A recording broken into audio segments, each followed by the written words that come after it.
Vamos seguir com mais um jogo do Campeonato Brasileiro. Jogo interessante no domingo, é terceiro contra sétimo colocado, Cruzeiro e São Paulo. Assunto para o Eduardo Afonso. Olá, amigos do Sport Center. Neste sábado, 9 da noite no Mineirão, Cruzeiro e São Paulo jogam pelo Campeonato Brasileiro. Do lado do time mineiro, as vitórias durante a semana dão confiança ao Cruzeiro, principalmente o clássico da Copa do Brasil contra o Atlético Mineiro. A equipe abriu uma boa vantagem. Mesmo assim, o técnico Leonardo Jardim ainda não sabe se vai escalar força máxima. Ele terá à disposição no banco pela primeira vez o colombiano Sinister, que treinou durante a semana, se recuperou de uma lesão e está à disposição para a partida. Dentro de campo, os desfalques são João Marcelo e Fagner, que estão entregues ao departamento médico.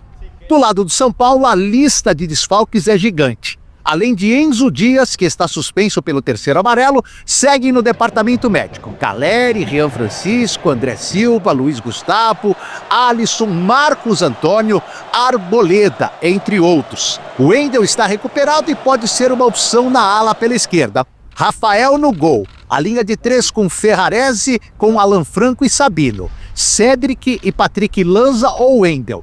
Pablo Maia, Bobadilha e Rodriguinho, Luciano e Ferreirinha é o provável time do São Paulo, que pode levar Tolói para esta partida, mas não é certo. Ainda não conta com Ailton e ainda não definiu se André Silva vai fazer uma cirurgia ou vai tentar o tratamento convencional.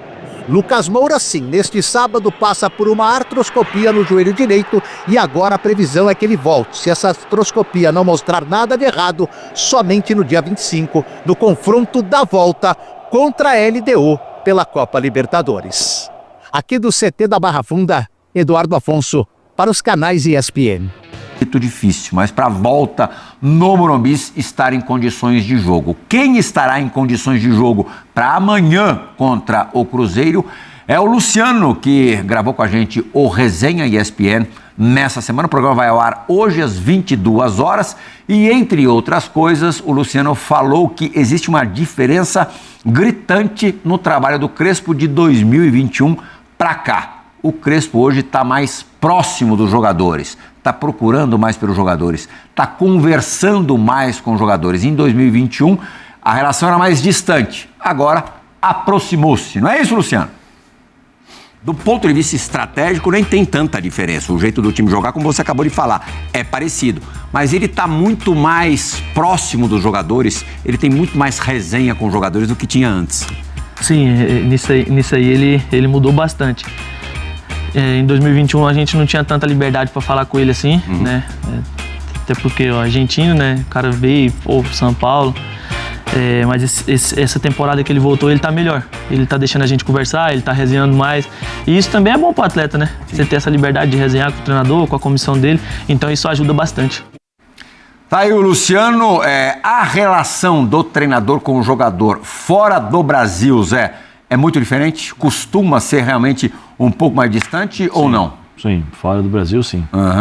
É mais tem menos conversa? Sim, tem menos conversa porque são mais profissionais. O treinador não precisa ficar passando a mão tanto na cabeça do jogador, não precisa ficar bajulando o jogador, né? Porque o jogador sabe que tem que ir lá e tem que fazer o trabalho dele. O treinador da mesma forma. Existe um respeito, lógico que uma pessoa ou outra, né, um jogador ou outro, ou um treinador ou outro, tem essa possibilidade, conversa, tem a sua maneira de ser, mas na grande maioria é uma relação um pouco mais distante, é uma relação profissional. Lá eles são muito profissionais, não tem essa, não é aqui a mentalidade nossa que você vai ter que ficar fazendo, vem cá, você joga, pelo amor de Deus, o que você tem e tal. Não, lá não tem isso. Não tem, o que o Muricy fala muitas vezes, né? Vou motivar o atleta. Não, lá não tem essa questão de motivar o atleta. O cara é profissional. O cara sabe, no São Paulo, motivação. O cara sabe que tem que jogar, então tem isso. Mas tem outros treinadores que se aproximam dos jogadores e tal. Quem faz muito dessa função são os auxiliares, né? Sim. Os auxiliares fazem bastante isso e uma das funções dos auxiliares é justamente colher informações com os atletas. Mas na Europa não tem muito disso, não. São Paulo parada indigesta, amanhã pega o Cruzeiro no Mineirão. O Cruzeiro ainda ali brigando pelas primeiras posições do campeonato. O Pascoal São Paulo com desfalques. Vai ter um sério na lateral esquerda. O Enzo Pérez está suspenso. O Patrick será o seu substituto, o jogador da categoria de base. O Wendel ainda não está recuperado a ponto de disputar essa partida. O Arboleda também não deve voltar. E o ataque do São Paulo, formado amanhã por Ferreirinha e Luciano. O Luciano vai ter que jogar um pouco mais adiantado. Enzo Pérez e Enzo Dias, né? Você falou Enzo Dias. Enzo Pérez era aquele do River Plate. O que eu fico com a impressão é de que o Patrick possa se recuperar, né? Porque eu estava ouvindo uma entrevista, inclusive, do treinador de São Paulo, e o Crespo disse que tem gostado muito do Patrick, que ele tem se empenhado muito nos treinos, muito diferente da primeira passagem dele aqui. Então, puxa vida, que ele consiga um espaço no time do São Paulo. Jogou em todas as seleções de base, mas não se firmou. No time principal não conseguiu ter o mesmo rendimento. Eu torço para que ele tenha muito sucesso, porque ele é muito esforçado e está sendo esforçado agora. Na outra lateral, na direita, o Mailton ainda não entrou no bid, porque tem uma questão do Metalist com o Transferban, aí não é nada a ver com o São Paulo, mas o São Paulo depende da liberação por parte da FIFA deste jogador para inscrevê-lo no Campeonato Brasileiro. Evangelos Marinax deu uma entrevista ontem para a TNT, depois do sorteio da Champions, confirmando tudo que eu trouxe aqui, certo? Que ele está a ponto de fechar uma parceria com a categoria de base do São Paulo. Os contatos não eram novidade, mas eu trouxe os valores. Trouxe os valores aqui, já falei aqui no Esporte em Debate, certo? E vai ser encaminhado, só que o Conselho Deliberativo do São Paulo precisa aprovar. Como o Conselho hoje vota praticamente no Júlio Casares, né? Todo ele. Se o Casares aprovar, exatamente, então vai ser aprovado. Claro. Então vem aí uma parceria do Grego, 5 anos de parceria com o São Paulo para investimentos na base. Vamos lá, 200 milhões para serem injetados imediatamente na base, certo? Pro São Paulo. Pro São Paulo. Ou para base do São Paulo. Para a base do São Paulo. Então, tá atenção, bom. Investimentos nas para pagar a dívida. Não, 50 milhões para pagar dívidas. São 250 milhões. O que São Paulo pretende fazer? 50 milhões imediatos para pagar dívidas e 200 milhões investidos imediatamente na base. Dívidas referentes à base ou ao clube? Aí eles que vão decidir. 200 milhões na base é dinheiro barbaridade, hein? Para investimento em contratações de jogadores e também no CT de Cotia. Olha isso daí, hein? Porque, olha, qual é a contrapartida? Sim, mas eu vou chegar lá. São Paulo vai dar, Vou chegar lá. E aí são 5 anos de parceria, certo? Se o São Paulo vender R$1 bilhão nesses 5 anos de jogadores da base, certo? O São Paulo recebe mais 100 milhões de bônus, de reais. Tá? A parceria, o Grego vai ter percentuais nas vendas de jogadores. E o Grego vai trazer o scout dele. São 4 profissionais que me falaram para trabalharem diretamente na base.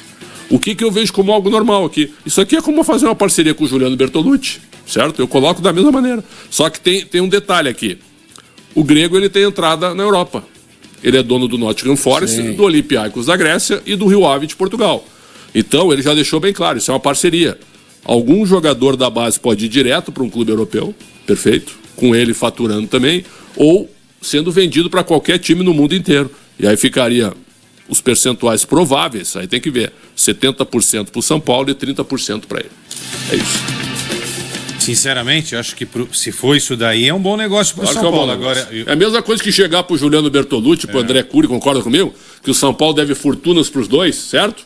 E fazer isso aqui não tem nenhuma contrapartida. Sim. Então, se for tudo transparente e for com um cara que é dono de 3 clubes europeus e que tem entrada no futebol europeu, eu sou crítico da diretoria do São Paulo. Mas assim, eu não vejo nada absurdo aqui. Será que será? Aí que tá. Assim é um bom negócio. Não, a gente duvida de tudo. Não, um bom negócio assim, pro São Paulo. Eu tô dizendo que eu acho que não é bom pro Grego isso daí, não. Eu queria saber onde que não é possível. O Marinax, o Pretzel falou, ele vai ganhar em porcentagem de jogadores. O São Paulo vende mal seus atletas. Se você for pegar o histórico recente... Os últimos 14 milhões de euros. Não é fácil tu fazer R$1 bilhão Vem cá, as últimas 2 boas vendas do São Paulo, se eu não estou equivocado aí, me ajudem. Luiz Araújo, quando vai embora, vai por uma grana boa, e o David Neres também. O Anthony foi bem vendido, o 15 Anthony foi milhões bem de vendido, euros. entendeu? David Neres, 12 milhões de euros. É isso, o que eu estou querendo dizer. Mas agora, isso faz quanto tempo? Os últimos, então, o que eu tô querendo dizer, agora. os últimos jogadores vendidos pelo São Paulo, até por uma questão de necessidade financeira, o São Paulo tá quebrado, aí um bid de dívida, Beleza, é uma coisa. Agora, o Marinakis ele vai pegar quanto de porcentagem de cada jogador Isso aí, isso nós vamos ver depois. Pois é. É isso que eu tô pagando pra ver. Eu tô curioso pra saber. Daqui a pouco o cara pega 70 só pra ficar com 30. Não acredito. Ninguém vem rasgando dinheiro. Não tem almoço grátis. O cara vai pôr 250 pau. Em 5 anos ele vai ter que ter um retorno positivo. Ele não é bonzinho. Ele não vem rasgando dinheiro. Mas ninguém tá falando isso. Eu tô trazendo a informação confirmada pelo Grego em entrevista ao Marcelo Beckler. Disse assim, eu tenho um contato com o São Paulo e quero investir no São Paulo. A gente não discute a informação. Exatamente, é um grande clube da base. A forma com que o São Paulo vai lidar com os valores percentuais. Porque vindo de uma diretoria que não tem nenhum pingo de transparência. E tem vendido mal. Zero. E vende mal. Zero transparência. Um contrato de só 5 anos, com o cara injetando. Vem cá, que deu o Caprati falou, ninguém rasga dinheiro, não tem almoço grátis. O cara vai fazer um contrato de 5 anos apenas. Injetando 250 milhões de reais. O que eu entendo é do scout. Quanto que ele vai ter que vender para conseguir ter de retorno isso aí? Mas isso que eu tô querendo pensar. O que eu entendo na visão do Grego é o seguinte, eu vou levar o meu scout, certo? Ele tem dinheiro, perfeito? Ele trazer jogadores, captar jogadores africanos, certo? Porque hoje a força física tá na base da África. Na França. Então, tu sabe, ele tem entrada no mundo todo. É isso que eu acho. É fomentar o jogador no São Paulo, perfeito? Traz um jogador aqui pro sub-15, sub-17, fomenta 2 anos, 3 anos, matura o jogador e vende depois. Eu acho que essa é a ideia em quantidade. Agora, o percentual que o São Paulo vai ganhar e que o Grego vai ganhar, você falou aí, eles que divulguem e eles que se entendam. Você falou aí R$1 bilhão em 5 anos, né? Se o São Paulo vender, ele recebe, o São Paulo recebe de bônus 100 milhões de reais à vista. Vamos fazer uma conta rápida aqui. Vendeu o Lucas Ferreira pro Shakhtar Donetsk da Ucrânia. Vendeu mal. Por cerca de 10 milhões de euros. Vendeu mal. Tá. Vendeu mal. E aí eu explico por que vendeu mal. Vendeu informação. Ele estava dando muito trabalho fora do campo. Sim. Ninguém aguentava mais o menino. Botou uma perna, né? Mas qual é a conta aqui? 10 milhões de euros, ô Capelanes, dá 60 milhões de reais, certo? Sim. Então teria que vender 20 Lucas Ferreira nesses 5 anos para conseguir chegar a 1 bi e ganhar o bônus de 100 milhões. Vocês acham mesmo que o São Paulo vai conseguir vender 20 jogadores? Tudo bem, pode ser que apareça um novo Kaká lá, um novo Denilson e consiga vender por 130 trilhões e não sei quanto. Aí tudo bem, mas a gente está vendo a média, né? A média das últimas vendas do São Paulo não são médias muito interessantes, não. Eu acho que para o Grego não é legal esse negócio. Para o São Paulo, se tiver tudo bem bacana... Depende de quanto que ele vai levar em cada jogador, é isso. Essa é a dúvida. Provavelmente pode ser 50-50, 50-50. Claro, não, o que eu acho que vai pegar aqui, o São Paulo é uma grande vitrine, certo? É tu transformar a base em quantidade, em vários jogadores trazidos por scout, certo? Para ganhar força e ganhar vitrine no São Paulo, para ser negociado depois. Ele vai injetar 250, certo? 50 para pagar a dívida e 200 em Cotia, tá? Quando é que ele vai conseguir recuperar esses 250, entendeu? São Paulo. Não, é isso que eu estou dizendo. Essa é a conta que o cara tem que fazer, né? 5 anos, então, 5 anos. Vamos combinar que para você recuperar 250 milhões com base em 5 anos, tem que ser um processo muito profissional, muito eficiente. E tem muita calma também. Ele não rasga dinheiro. Ele é dono de 3 clubes. Não rasga dinheiro. Ele é dono de 3 clubes. 250 milhões. No mínimo empatar. No mínimo 250 em 5 anos. O meu medo só. 50 milhões por ano, pelo menos. E a base é o seguinte: você não investe na base hoje e ela começa a te dar lucro amanhã. Porque você tem que fazer um investimento. O jogador precisa de um período de crescimento, de maturação. Depois ele vai para a vitrine, que é o time principal. Então, vamos esperar, né? Vamos aguardar um pouquinho, porque ninguém rasga dinheiro. O Grego certamente não vai perder dinheiro. Eu prefiro fazer uma parceria com um cara desse que é dono de clube na Europa, aparentemente tá bom, do que com um empresário aqui do Brasil. Um cara que viu que detém... E outra... E se você prostituir a sua base? E outra, só para lembrar que o Carlos Miguel... Entendeu o que eu tô querendo dizer? O Carlos Miguel... era do Grego, né? Sim. Ele foi vendido pro Palmeiras. Isso aí não muda nada no futebol profissional. O cara vai continuar fazendo negócio com qualquer clube. Não, mas entende o que eu quero dizer? A gente teria que saber dos valores, cara. Que é tudo muito bonito, tudo muito maravilhoso, mas que nem o que a Sada falou. Aparentemente é muito melhor pro São Paulo do que pro Grego. Doutor Moreira, alguma notícia sobre o Lucas Moura? Outro ponto, bom, você tá vendo, né? Tem tanta coisa, né? O Massini me pergunta sempre, não teve nenhuma, e aí eu acho que a informação oficial do São Paulo pré-jogo contra o Atlético, a gente trouxe em primeira mão que ele nem relacionado seria, mas a informação médica de que outro nome para o controle de carga, né?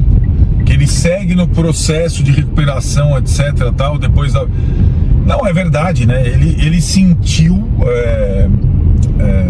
de novo incômodo, não conseguiu treinar com desenvoltura, e é como se ele tivesse dado alguns passos atrás na recuperação. Isso. E nesse período de data FIFA, pós-jogo com o Cruzeiro, fizesse uma preparação para os jogos contra a LDU. Então dá a impressão que o Lucas, dá a impressão, né? Não é informação, porque o São Paulo, talvez com o Moisés Cunha, que também vai analisar o caso do André Silva, cara. Como o Moisés Cunha entrou nessa situação, né, oficialmente no São Paulo como responsável pelo caso e anteriormente divulgou um boletim médico profundo, talvez fosse o caso de novo ele se pronunciar. Verdade. Porque a impressão que dá é que o Lucas vai ficar se preparando no sacrifício para jogar uma ou outra partida nessa temporada e depois de dezembro pensar o que fazer em relação ao joelho dele. Se entra em cirurgia, se é caso de cirurgia, se repouso absoluto, enfim. É quase uma convicção que o São Paulo, que já não sabe se vai poder contar com o Oscar, outra situação nebulosa. Se não sabe se vai poder contar com o Luiz Gustavo, com a questão da embolia pulmonar, que já sabe que não vai contar com o Rian, com o Caleri e com o André, já estão em 5.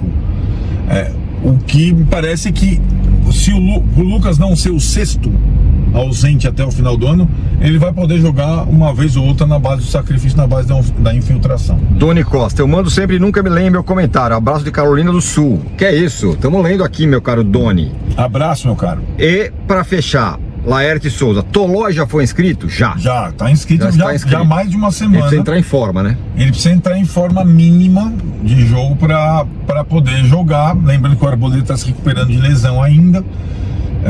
Então o Tolói, a questão dele é que ele não estava em atividade, estava em férias desde maio. Isso. E ele é um jogador mais pesado, tal. Então ele regularmente, legalmente, ele já está apto há algum tempo. A questão agora é física. E Rafael Paiva, que tem a ver com o assunto do momento, contratação, centroavante e tal, Faz sentido trazer um atacante sabendo que esportivamente estamos perto do limite em 2025?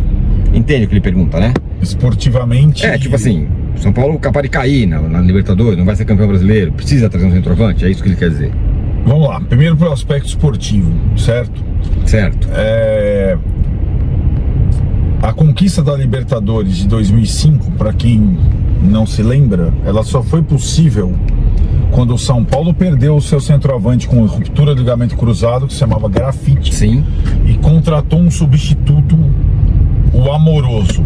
À época, vou fazer, porque é bom sempre refrescar a memória. À época o São Paulo tinha o Luizão e tinha um dos artilheiros do time com o Leão jovem, o Diego Tardelli. Isso mesmo. E mesmo assim, contratou. O São Paulo contratou uma reposição experiente para poder jogar as fases decisivas da Libertadores e deu no que deu. Isso. Deu no título. Então, esportivamente, faz todo sentido contratar um centroavante depois de você perder 3. Agora, se a pergunta for financeiramente faz sentido contratar o centroavante, para mim, desde que seja de acordo com a capacidade do clube atual. E a capacidade do clube atual é um jogador a mais, além do Tolói e do Mailton, que seria, em tese, um meia, depois das saídas do Matheus, da contusão do Oscar e da venda do Ferreirão, que seria destinado a essa grana do salário e não de contratação, do salário na folha, agora para um centroavante e não para esse meio. Isso. Então o São Paulo tem um pedacinho de dinheiro para oferecer a um centroavante até o final do ano. E aí só faz sentido se aí não vai dar para ser o Amoroso daquela outra vez, um jogador do nível do Amoroso, Sim. que estava livre no mercado também. Vai dar para ser um jogador, para mim, comum, que ajude dentro das características que o treinador deseja. E aí é menos um centroavante de área, mais fixo, e mais um centroavante mais móvel, como o André Silva era. Né? Eu acho que é essa coisa. Vai ter gente que vai perguntar do Marcos Leonardo. Para mim, o Marcos Leonardo... Não, calma, eu ia perguntar. Dito tudo isso, bonito, tal, dentro do orçamento, o João Modi pergunta: podemos sonhar com o Marcos Leonardo? Aí que tá, deixa eu falar rapidamente. Se tem explicações, se tem até apurações e tal. Eu acho um delírio. E vou dizer mais, eu acho que um devaneio. Eu acho que você pensar nisso no momento que o São Paulo tá numa luta aí para economizar dinheiro, para não sei o que, para não sei o que, para não sei o que, para não sei o que lá, eu acho um absurdo você pensar no Marcos Leonardo. Eu não consigo enxergar uma engenharia financeira, só se é um milagre que venha um cara que custou 40 milhões de euros pro time lá do mundo árabe, que ele venha jogar de graça no São Paulo e com o salário que ele tem, que é mais de 2 milhões. Para mim seria o maior negócio da história do futebol, né? Eu acho bem, e eu acho meio delirante e acho meio sacana com a torcida, porque demanda, porque dá essa conversa que a gente está tendo aqui, porque o torcedor acha que dá. Eu concordo plenamente com você, e aí vou trazer um pouco de informação e também a minha interpretação. Diga. Essa história foi inflada. Você podia me mostrar, né? Essa história você podia me mostrar enquanto eu falo. Pode falar enquanto você pode ver que eu sou mais bonito. Pronto, fala. O que tem a ver com a pergunta? Nada, não tem nada a ver. Não tem nada a ver com. Não dá pra você ficar mexendo, não vai, fala. A história foi inflada muito por dois elementos da vida do São Paulo que se comunicam constantemente nas redes sociais. Um é o presidente Júlio Casares e o outro é o Petros, ex-jogador, né? Que gravou, você assistiu? Sim, uma série de stories no Instagram. O Petros joga na Arábia, conhece o Marcos Leonardo, conhece o mercado árabe e meio que deu a sugestão ao Casares de como poderia contratar o Marcos Leonardo numa espécie de engenharia financeira e de aproveitamento de possibilidades. Porque, só explicando, né? O Marcos Leonardo, só explicando a situação, ele provavelmente não vai ser inscrito. Não foi inscrito no time dele lá, que era o time do Jorge Jesus, que não é mais, agora é do Inzaghi. Ele não foi inscrito, então ele não vai ser aproveitado. O time contratou quem? Contratou um cara bom aí. O Darwin Nunes do Liverpool. Contratou o Darwin Nunes do Liverpool. Então o Marcos Leonardo não vai jogar. Então ele não tem onde jogar. O Darwin Nunes é da posição dele, tem limite de estrangeiros, ele ocupava até então limite de sub-20, porque ele era jovem, agora não tem a vaga para ele nesse setor. E ele não seria inscrito, assim como o Neymar não foi. E ele é caro, assim como era caro o Neymar, e ninguém vai contratar. É muito difícil que alguém contrate ele. Assim, Quer dizer, alguém vai contratar, mas talvez um dos clubes menos indicados para fazer isso no momento seja o São Paulo. Alguém vai. Quer dizer, que como é muito caro, ninguém vai pôr grana ali. É difícil que isso aconteça. Então é possível. Sim. Então a brecha seria essa. Sim. O cara não tem onde jogar. Qual seria a possibilidade do cara jogar no São Paulo? Ele abrir mão de praticamente tudo que ele recebe e o clube emprestá-lo de graça por alguns meses e tudo mais. Não segura, se for o caso, segura na mão. Tá seguro. Então, talvez seja das opções pro ataque a menos provável. E aí eu acho que tanto o Petros quanto o Júlio Casares prestam um desserviço. Eles alimentam. E mais, se o São Paulo conseguir contratar amanhã algum jogador para essa posição, vai ficar sempre, poderia ser o Marcos Leonardo. Sim. Não poderia, pelas questões financeiras, né? É isso, o São Paulo vai tentar contratar um jogador dentro dessa faixa única que tem na folha salarial, para o lugar do André Silva até dia 2 de setembro. Muito bem, então essa é a situação, está explicado o caso Marcos Leonardo aqui. O Rafael Spera fala: excelente podcast com o Rodrigo Capello. Foi mesmo, você não veio o Tricolaço com o Rodrigo Capello, foi bem legal. Vocês veem uma luz no fim do túnel? Eu acho que é difícil, mas sei lá. O podcast do Rodrigo, o Rodrigo Capello, ele dá uma perspectiva de luz no fim do túnel para o São Paulo, né? Na análise esportiva e econômica que ele faz de forma habitual em relação a todos os clubes do Brasil. Também eu achei o podcast muito interessante. Muita gente do São Paulo assistiu. Exato. Da direção do São Paulo assistiu. E acho que não enxergar a luz do fim do túnel, não digo que seja isso. Mas o que eu acho que está acontecendo pela falta de esclarecimentos dessa gestão, você não ter confiança nos planos de reestruturação financeira do clube. Exatamente. Seja do FDIC, no negócio, daqui a pouco a gente vai entrar na parceria da base e tudo mais, né? Então essa é uma situação... Pode deixar. Que dificulta você enxergar uma luz no fim do túnel.